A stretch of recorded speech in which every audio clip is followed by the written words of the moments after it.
ಸರ್ಕಾರ ಬಂದು 6 ತಿಂಗಳದ ಪ್ರತಿಬಿಂಬವನ್ನು ತಾವೇ ಜನರಿಗೆ ತೋರಿಸಿದ್ದೀರಿ.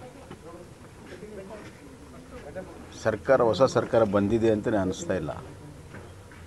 ಯಾವುದೇ ಅಭಿವೃದ್ಧಿ ಕೆಲಸಗಳು ನಡೀತಾ ಇಲ್ಲ. ನಾವು ಅನುಮೋದನೆ ಮಾಡಿರುವಂಥ ಹಣ ಬಿಡುಗಡೆ ಮಾಡಿರುವಂಥ ಕಾಮಗಾರಿನೂ ಕೂಡ ನಿಲ್ಲಿಸಿದ್ದಾರೆ ಮೌಖಿಕ ಆದೇಶದ ಮೇಲೆ. ಹೀಗಾಗಿ ಪ್ರಗತಿ ಸಂಪೂರ್ಣ ಸ್ಥಗಿತ ಆಗಿದೆ, ಶೂನ್ಯ ಆಗಿದೆ.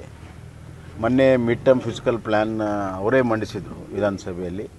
ಮಧ್ಯಂತರ ಹಣಕಾಸಿನ ವರದಿಯನ್ನು ಮಂಡನೆ ಮಾಡಿದರು. ಅದರಲ್ಲಿ ಭಾಳ ಸ್ಪಷ್ಟವಾಗಿ ಅವರೇ ಹೇಳಿಕೊಂಡಿದ್ದಾರೆ, ಕ್ಯಾಪಿಟಲ್ ಎಕ್ಸ್ಪೆಂಡಿಚರ್ ಕಳೆದ 5 ವರ್ಷದಲ್ಲಿ ಅತ್ಯಂತ ಕಡಿಮೆ ಇದೆ ಅನ್ನುವಂಥದ್ದು. ಕಳೆದ 5 ವರ್ಷದಲ್ಲಿ ಅದು ಪ್ರತಿ ವರ್ಷ ಹೆಚ್ಚಾಕೊಂತ ಹೋಗ್ಬೇಕು. ಕ್ಯಾಪಿಟಲ್ ಎಕ್ಸ್ಪೆಂಡಿಚರ್ ಅಂದರೆ ಇದು ಇನ್ಫ್ರಾಸ್ಟ್ರಕ್ಚರ್, ಅಸೆಟ್ ಕ್ರಿಯೇಷನ್, ಅದೇ ಕಡಿಮೆ ಆಗಿದೆ ಅನ್ನುವಂಥದ್ದು. ಇದು ಆರ್ಥಿಕ ದುಸ್ಥಿತಿಗೆ ಹಿಡಿದ ಕನ್ನಡಿ. ಯಾವಾಗಲೂ ಸರ್ಕಾರದ ಪ್ರಾಶಸ್ತ್ಯ ಕ್ಯಾಪಿಟಲ್ ಎಕ್ಸ್ಪೆಂಡಿಚರ್ಗೆ ಭಾಳ ಮಹತ್ವ ಇರೋದು. ರೆವೆನ್ಯೂ ಎಕ್ಸ್ಪೆಂಡಿಚರ್ ಅಂದರೆ ಸ್ಯಾಲ್ರಿ ಮತ್ತು ರಿಟೈರ್ಡ್ ಪೆನ್ಷನ್ನು ಮತ್ತು ಸಾಲ ತೀರಿಸುವಂಥದ್ದು ಅನೌತ್ಪಾದಿಕ ಖರ್ಚಾಗಿದೆ.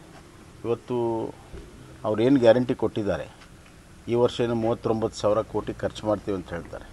ನಾನು ಮುಖ್ಯಮಂತ್ರಿಗಳಿಗೆ ಹೇಳೋದಿಷ್ಟೇ, ಇನ್ನಷ್ಟು ಗ್ಯಾರಂಟಿ ಕೊಡಿ, ನಮ್ಮದೇನು ತಕರಾರಿಲ್ಲ, ಜನರಿಗೆ ಹೋಗುತ್ತೆ. ಆದರೆ ನೀವು ಎಷ್ಟು ಗ್ಯಾರಂಟಿ ಕೊಡ್ತೀರೋ ಅಷ್ಟು ರೆವೆನ್ಯೂವನ್ನು ಹೆಚ್ಚಿಸ್ಕೋಬೇಕು. ನೀವೇನು ಗ್ಯಾರಂಟಿಗೆ ಈ ಜನರ ಮೇಲೆ ಭಾರ ಹಾಕಿದ್ದೀರೋ ಅದು ಕಡಿಮೆ ಆಗಬೇಕಾದ್ರೆ ನಿಮ್ಮ ಇದ್ದಂಥ ರೆವೆನ್ಯೂವನ್ನು ಹೆಚ್ಚಿಸ್ಕೊಳ್ಳಿ ಮತ್ತು ಯಾವುದೇ ಕಾಮಗಾರಿಗಳು ನಿಲ್ಲಿಸದಂತೆ ನೋಡ್ಕೊಳ್ಳಿ.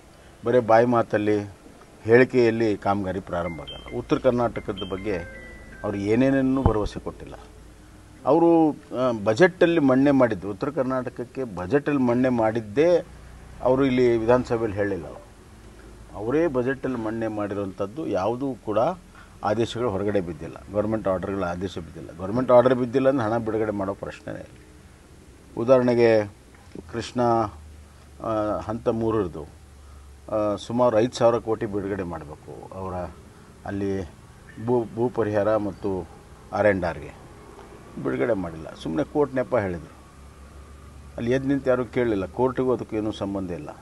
ನಮ್ಮ ಸರ್ಕಾರ ಇದ್ದಾಗ ನಾವು ಭೂ ಪರಿಹಾರ ಮತ್ತು R&Rಗೆ ಆಗಲೇ ಹಣವನ್ನು ಬಿಡುಗಡೆ ಮಾಡಿದ್ವಿ. ಕಾಮಗಾರಿ ನಡೀತಾ ಇದೆ. ಹೀಗೆ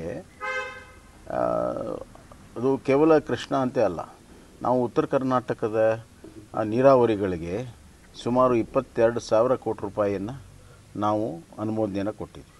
ಇವ್ರು ಹೇಳ್ತಾರೆ ಬರೀ ಅನುಮೋದನೆ ಕೊಟ್ಟರೆ ಹಣಕಾಸಿನಿಲ್ಲ ಅಂತ. ಇವತ್ತು ಆ ವರ್ಷದ ಬಜೆಟ್ ಅಲ್ಲದೆ ಮುಂದಿನ 3 ವರ್ಷದ ಬಜೆಟ್ಟಿನ ನೋಡಿ ಪ್ರೊಜೆಕ್ಟ್ ಆಗಿರ್ತದೆ. ಯಾವ ನೀರಾವರಿ ಒಂದೇ ಬಜೆಟಲ್ಲಿ ಪೂರ್ತಿ ಆಗೋದಿಲ್ಲ. ಇದು ಅವ್ರಿಗೆ ಗೊತ್ತಿರೋಂಥ ವಿಚಾರ. ಉದಾಹರಣೆಗೆ ಈಗ ಮಲಪ್ರಭಾ ಆಗಿ ಸುಮಾರು 40-45 ವರ್ಷ ಆದರೂ ಕೂಡ ಇನ್ನೂ ಕೂಡ ಅದರ ಕಾಮಗಾರಿಗಳು ಅಂತಿಮ ಹಂತದ ಆ ರೋಣ ಮತ್ತು ಬಾದಾಮಿ ತಾಲೂಕಿನಲ್ಲಿ ಇನ್ನೂ ಅಂತಿಮ ಹಂತದ ಕೆಲಸಗಳು ನಡೀತಾ ಇದ್ದಾವೆ. ಇದು ನೀರಾವರಿ. ಅದು ಇವ್ರ ಕಾಲದಲ್ಲಿ ಅಪ್ಪರ್ ತುಂಗ ಪ್ರಾರಂಭ ಮಾಡಿದರು, ನೀರು ಕೊಟ್ಟರೆ. ನಾವು ಬಂದ ಮೇಲೆ ನೀರು ಕೊಟ್ಟಿದ್ದೀವಿ. ನೀವು ಇಷ್ಟೆಲ್ಲ ಅನುಮೋದನೆ ಕೊಟ್ಟಿರಿ ಅಂದರೆ ಅರ್ಥ ಏನಿದೆ? ಆದ್ದರಿಂದ ಜನರನ್ನು ದಾರಿ ತಪ್ಪಿಸೋ ಕೆಲಸವನ್ನು ಮಾಡ್ತಾ ಇದ್ದೆ. ಈ ಸರ್ಕಾರ ಬಂದ ಮೇಲೆ ಜನರಿಗಂತೂ ಸುಖ ಆಗಿಲ್ಲ.